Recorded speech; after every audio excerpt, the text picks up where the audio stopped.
Ross's close collaboration with the FBI and ATF is confirmed by documented FBI interrogation transcripts. Among all individuals labeled as cult experts, Rick Ross had the most extensive access to both agencies.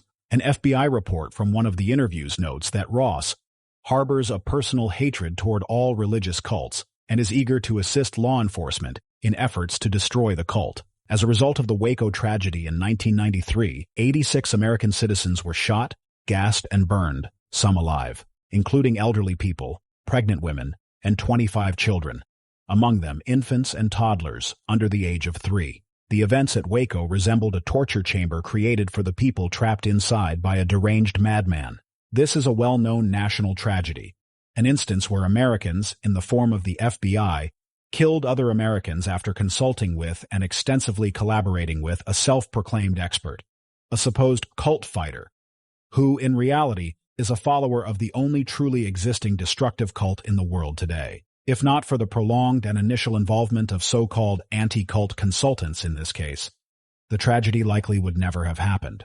On Rick Ross's own website, culteducation.com, he states, 1993, advised both Bureau of Alcohol, Tobacco, and Firearms, BATF, and the Federal Bureau of Investigation, FBI, regarding the Waco Davidians.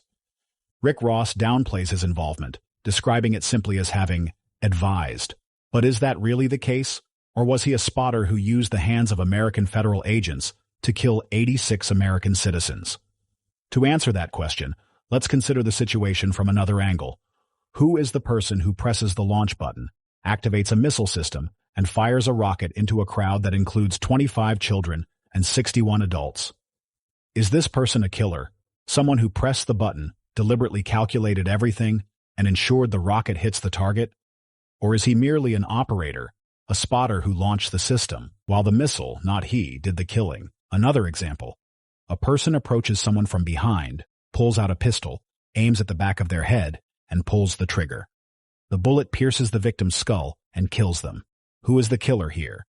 The person who planned the operation and carried it out to its lethal conclusion, or the bullet that struck the intended victim? And how would the families of the deceased answer those questions?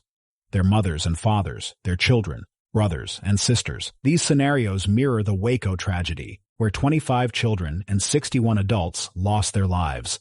This is exactly how these so-called cult fighters operate. They are followers of Alexander Dvorkin's totalitarian sect, a network of sadists, killers, and fanatics.